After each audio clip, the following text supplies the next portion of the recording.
నమః. ఓం శ్రీ మాత్రే నమః. ఓం శ్రీ మాత్రే నమః. అందరికీ నమస్కారం అండి. 291 నామానికి అర్థాలు తెలుసుకున్నాము. 290 నామాలకు అర్థం తెలుసుకున్నాము. 291వ నామం పురుషార్థప్రద అంటే పురుషార్థములు ప్రసాదించినది. పురుషార్థములు చతుర్విధములు. అవి ధర్మము, అర్థము, కామము, మోక్షము. ఈ నాలుగింటిని సకల జీవులకు ప్రసాదించినది సర్వశక్తి సంపన్న మయ్యగు శ్రీదేవియే. కనుక ఈ నామమందు పురుషార్థ ప్రదాయని ఆ దేవిని స్తుతించుచున్నాము. 292 నామం పూర్ణ అంటే పరిపూర్ణమైనటువంటిది.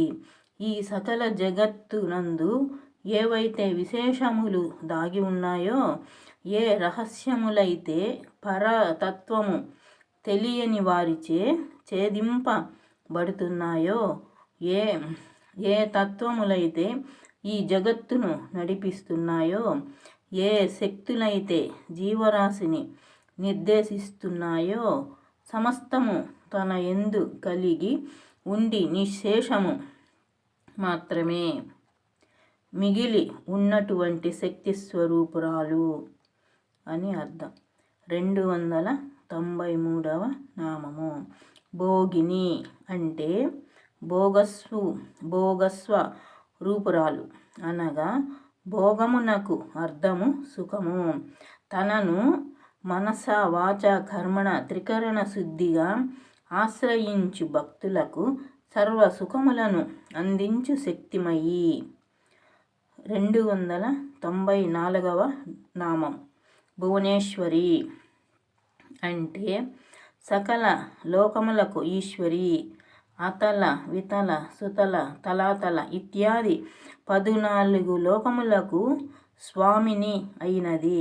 సృష్టి ప్రదాయిని అయినటువంటి జగన్మాతయే సకల లోకములను రక్షించుచున్నది కనుక లోకములకు ఆమె ప్రభువు. 295వ నామము అంబిక అంటే సకల జీవులకు మాతృదేవత స్వరూపురాలు. ఇచ్ఛ, జ్ఞాన, క్రియ అను త్రిశక్తుల యొక్క స్వరూపురాలు. 296వ నామము అనాది నిధన అంటే జనన మరణములు లేనట్టి జనన మరణాదులను జయించినట్టిది. జనన మరణాదుల రహితమైన శక్తి స్వరూపిణి. తన భక్తులకు మరణ భయములను పోగొట్టునది. 297వ నామం హరి బ్రహ్మేంద్ర సేవిత అంటే హరి శ్రీ మహావిష్ణువు. హరి అంటే శ్రీ మహావిష్ణువు. బ్రహ్మ అంటే బ్రహ్మదేవుడు. ఇంద్ర అంటే ఇంద్రుడు. ఈ ముగ్గురిచే సేవింపబడినట్టిది. సృష్టి స్థితి లయలను నిర్వర్తించు శక్తి స్వరూపిణి అయినటువంటి జగన్మాతను వీరు వ్యాపించుచున్నారు. 298వ నామము నారాయణి అంటే నారాయణి స్వరూపురాలు. దేవి భాగవతమందు నర శబ్దమునకు సనాతనము అనగా పూర్వము నుండి అనగా లెక్కింప శక్యము కానటువంటి కాల పరిమాణము నుండి కలది అని అర్థము. అటువంటి స్వరూపము పరమాత్మ స్వరూపము కనుక దేవి భాగవత మందే శ్రీ శబ్దములన్నీయు దేవి యొక్క విభూతలని చెప్పుట చేత నారాయణి అని అర్థము గ్రహించవచ్చును. లేదా నారాయణకు శివునికి శ్రీ నారాయణి అని కలదు కనుక నారాయణి యొక్క శ్రీ నారాయణి అని అర్థమును గ్రహించవచ్చును.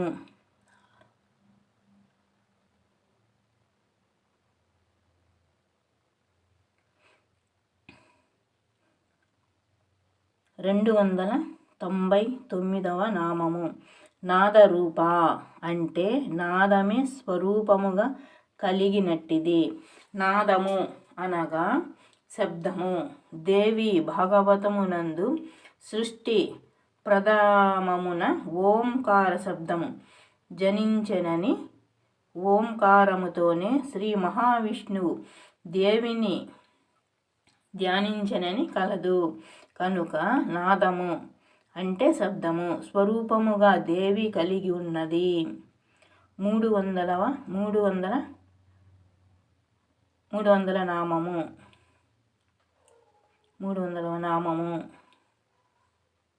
అంటే నామరూప వివర్జిత అంటే నామము రూపము లేనట్టిది. నామము రూపము రెండును ఉనికిని తెలుపునవి.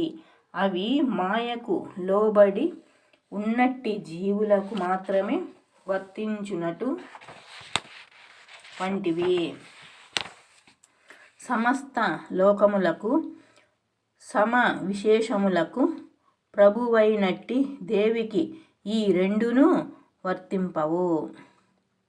301వ నామము హ్రీంకారి అంటే సిగ్గును కలిగించునట్టిది. 302వ నామము హ్రీమతి అంటే సిగ్గు అనేది బుద్ధిని కలిగి ఉన్నది. 303వ నామం హృద్య అంటే హృదయమును జయింపచేయునట్టి సుందరమైనది.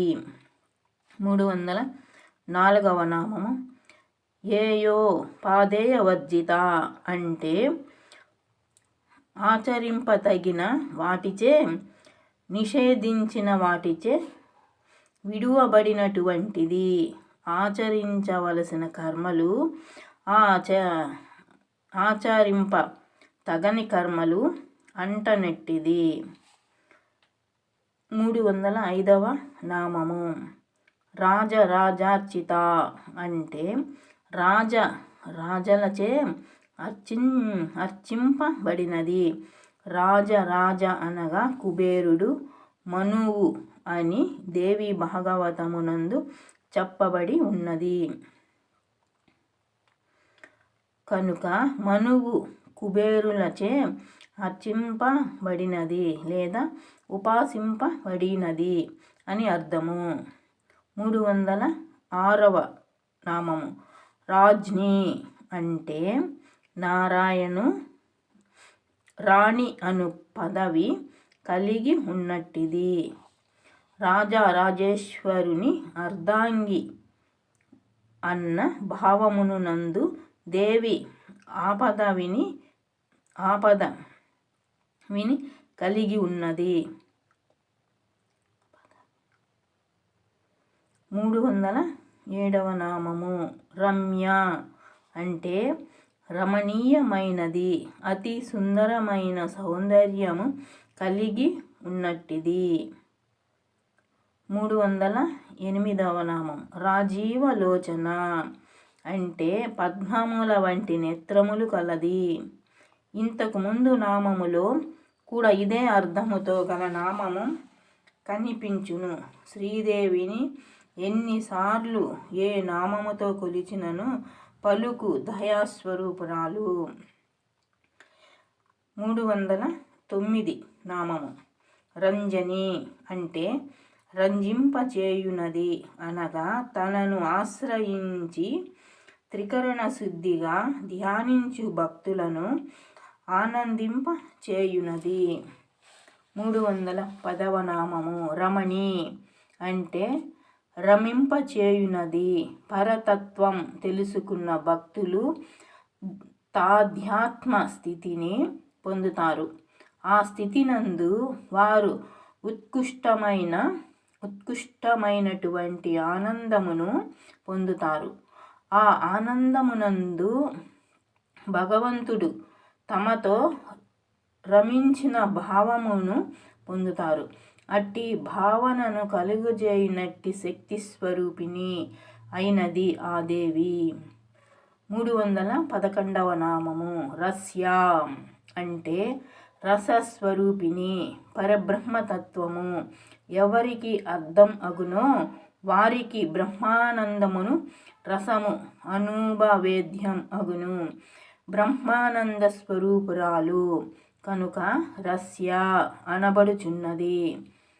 312వ నామం రణత్కింకణీ మేఖల అంటే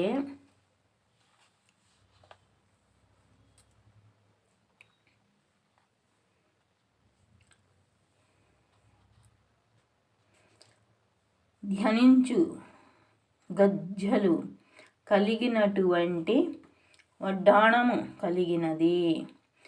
313వ నామము రమ అంటే లక్ష్మీ స్వరూపురాలు. 314వ నామం రాకేందు వదన అంటే 16 కళలతో చంద్రుడు వర్ధిల్లుతున్న రాత్రికి అంటే పౌర్ణమి రాక అని అర్థం. అటువంటి ముఖము కలిగినది అనగా పౌర్ణమి చంద్రుని పోలినటువంటి ముఖమును కలిగినది. 315వ నామం రతిరూప అంటే రతీదేవి రూపమును కలిగినది. ఇక్కడ కాముని యొక్క భార్య రతీదేవి, కామేశ్వరుని యొక్క భార్య లలితాదేవి కనుక రతిరూప అని స్తుతింపబడుచున్నది. 316వ నామం రతిప్రియ అంటే మన్మధుని యొక్క భార్యగు రతి దేవి పట్ల ఇష్టము కలిగినది. 317వ నామం రక్షాకరి అంటే రక్షణము చేయునది. ఈ సకల సృష్టిని రక్షించునటువంటి వాడు పరమశివుడు. శివతత్వము కలిగి ఉన్నది కనుక ఆ దేవి ఈ సకల జగత్తును రక్షించు కార్యమును నిర్వర్తిస్తున్నది.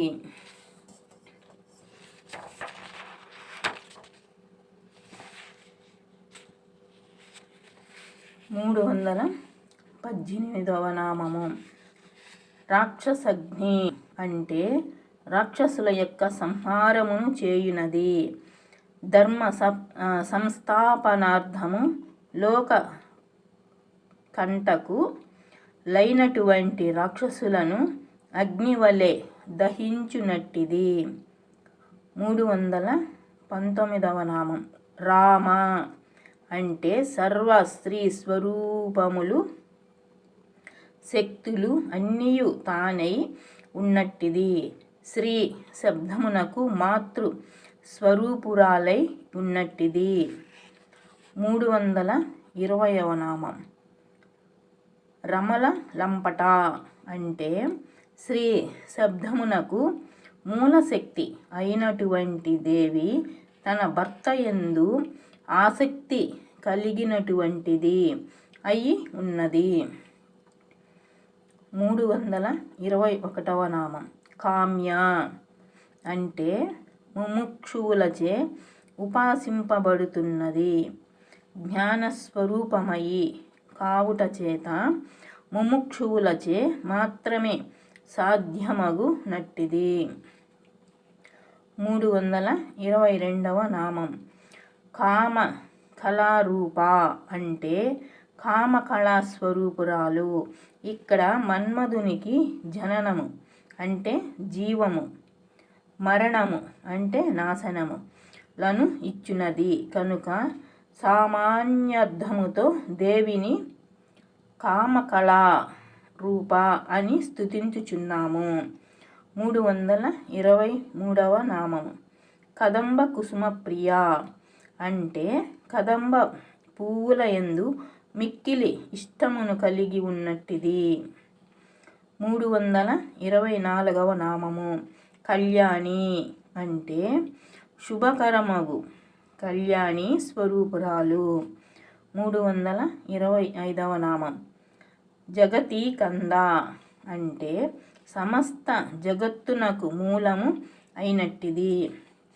ఈ సమస్త జగత్తుమయి మొక్కకు మూలమగు దుంప వంటిది. 26వ నామము కరుణ రససాగర అంటే దయ అను నీరు నిండి ఉన్నటువంటి సముద్రము వంటిది. దేవి యొక్క కరుణను సముద్రముతో పోల్చుట వలన ఆమె తన భక్తుల ఎడల చూపు కరుణ సముద్రమంత లోతుగాను విశాలముగాను ఉండునని భావనము. 327వ నామము కళావతి అంటే 64 కళలను కలిగి ఉన్నట్టిది. ఈ భావము ఇంతకు ముందు నామమందు కూడా తెలుపబడినది. 328వ నామము కళాలాప అంటే కళలు భాషాస్వరూపముగా కలిగినట్టిది లేదా పలుకులు మధురముగా పలుకునట్టి మధుర భాషిని. 329వ నామము కాంత అంటే మిక్కిలి అందమైన సుందరమైన స్త్రీ. 330వ నామము కాదంబరి ప్రియ అంటే ఉత్తమమగు మధ్యము కల్లుల ఎందు ఇష్టము కలిగి ఉన్నట్టిది. కాదంబరి ప్రియ ఉత్తమమగు మధ్యము కల్లుల ఎందు ఇష్టము కలిగి ఉన్నట్టిది. 331వ నామము వరద అంటే కోరికలను తీర్చునది. తన భక్తుల కోరిన కోరికలను తీర్చు భక్త వరదాయిని. 332వ నామము వామనయన అంటే మిక్కిలి అందమైన నేత్రములు కలది. 333వ నామము వారుణి మద విహ్వల అంటే ఖర్జూరస కమనీయమగు సేవించుట చేత రసమయ ఆనందమును పొంది బాహ్యశ్రుతి లేనటువంటిది లేదా వారుని వాడిని సాధించిన వారికి మనస్సు ఏకస్థానమందు అంటే ఏకాగ్రత లగ్నమందునట్లు చేయునది. 334వ నామం విశ్వాదిక అంటే ఈ విశ్వమందు ఉన్నటువంటి వాటనన్నిటికంటే అత్యుత్తమమైనటువంటి శక్తి స్వరూపిణి. ఈ విశ్వమందు ఉన్నటువంటి వాటన్నింటికంటే అత్యుత్తమమైనటువంటి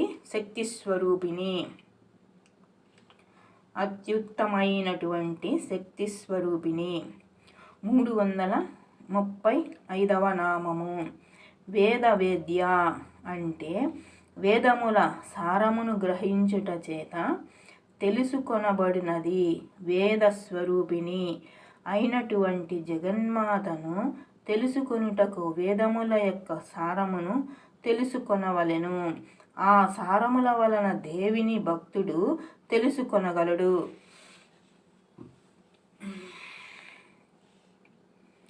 336వ నామము వింధ్యాచల నివాసిని అంటే వింధ్య పర్వతమునందు నివసించునట్టిది. దేవి యొక్క నివాస క్షేత్రములలో వింధ్య పర్వతము ఒక్కటి. ఈ పర్వతమునందు నివసించు దేవి వింధ్యాదేవి అను నామముతో ప్రసిద్ధిని పొంది ఉన్నది. 337వ నామం విధాత్రి అంటే సమస్త జగత్తును పోషించునట్టిది. సమస్త చరాచర జీవులను పోషించు కార్యమును పరమశివుడు నిర్వర్తించును. శివతత్వము దేవి వేరు కారు కనుక సకల జీవులను పోషించునట్టిది దేవియే అని భావించవలెను.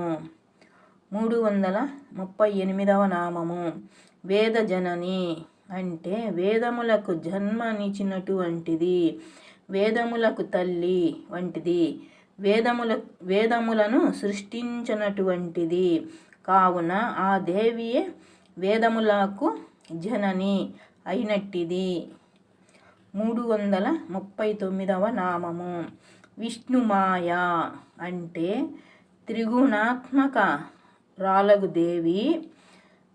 త్రిగుణాత్మకురాలు దేవి శ్రీ మహావిష్ణువునకు కల్పించినట్టి మాయ. ఈ మాయను ఛేదించుట విష్ణువునకు కూడా సాధ్యము కాదు. లేదా సత్వగుణము, రజోగుణము, తమోగుణము అను 3 గుణముల ఈ సమస్త లోకమునందు వ్యక్త అవ్యక్త స్వరూపములుగా ఉన్నవి. అట్టి గుణములను సృష్టించి విభజించునదే విష్ణుమాయ. 340వ నామము విలాసిని అంటే విలాసిని స్వరూపురాలు దేవి పీఠశక్తుల యందు విలాసిని స్వరూపము కలదు. 341వ నామం క్షేత్రస్వరూప క్షేత్రము స్వరూపముగా కలిగి ఉన్నది. ఇక్కడ క్షేత్రమనగా స్థూల శరీరము లేదా జననమే లేనట్టి శంకరుడు క్షేత్రజ్ఞుడను కనబడుచున్నాడు. అతని స్వరూపమే తానుగా కలిగి ఉన్నది కనుక క్షేత్రస్వరూప అని దేవి చెప్పబడుచున్నది. 342వ నామము క్షేత్రేసి అంటే క్షేత్రజ్ఞుని యొక్క స్త్రీ. శంకరుడిని క్షేత్రజ్ఞుడిగా చెప్పుట వలన అతని యొక్క భార్య క్షేత్రసి అని గ్రహింపవచ్చును. దేవి శంకరుని యొక్క ప్రేమ రత్నమును పొంది ఉన్నది కనుక ఆమె అతని యొక్క స్త్రీ అని నిరూపణ లేవుట చేత క్షేత్రసి అని గ్రహించవచ్చును. 343వ నామము క్షేత్రజ్ఞపాలిని అంటే క్షేత్రము అంటే దేహము, క్షేత్రజ్ఞుడు అంటే జీవుడు. క్షేత్రమును కూర్చి విషయ పరిజ్ఞానము కలిగిన వాడే క్షేత్రజ్ఞుడు. అట్టి క్షేత్రమును క్షేత్రజ్ఞుని పరిపాలించునట్టి శక్తి స్వరూపిణి ఆ జగన్మాత. సకల జీవరాశుల యందు ఆత్మయే పరమాత్మ స్వరూపము కనుక క్షేత్రమును క్షేత్రజ్ఞుడిని పరిపాలించునట్టిది పరమాత్మ శక్తియే. ఆ పరమాత్మ శక్తి స్వరూపురాలు కనుకనే క్షేత్రమును క్షేత్రజ్ఞుని పరిపాలించునది అని ఈ నామమందు స్తుతించుచున్నాము. 344వ నామము క్షయవృద్ధి వినిర్ముక్త అంటే సకల జీవులు కర్మల వలన ఉన్నత స్థితిని అంటే వృద్ధిని, అధోగతిని అంటే క్షయము పొందుదును. అటువంటి 2 స్థితులను పొందనట్టిది. అనగా క్షయ వృద్ధులు లేనటువంటి స్వరూపురాలు సకలైక జనని అగు ఆ జగన్మాత ఒక్కటే. 345వ నామము క్షేత్రపాల సమర్చిత అంటే క్షేత్రము పాలించువాడు క్షేత్రపాలుడు అంటే జీవుడు. ఇతడు కర్మఫలముల యొక్క బద్ధుడు. కర్మల వలన క్షయ వృద్ధి కలిగి ఉన్నటువంటి వాడు అతనిచే పూజింపబడినది. 346వ నామము విజయ అంటే విజయ స్వరూపురాలు సకల విజయములను కలిగినట్టిది. 347వ నామము విమల అంటే విమలా స్వరూపురాలు. ఇక్కడ విమలా స్వరూపురాలు అను భావమునందు గల విశేషార్థము వాస్తు శాస్త్రముల గృహ రీతులను చెప్పునప్పుడు విమలము అను గృహమును చెప్పుదురు. ఇటువంటి గృహస్వరూపురాలు. 348వ నామము వంద్య అంటే భక్తిగా నమస్కరింపదగినది.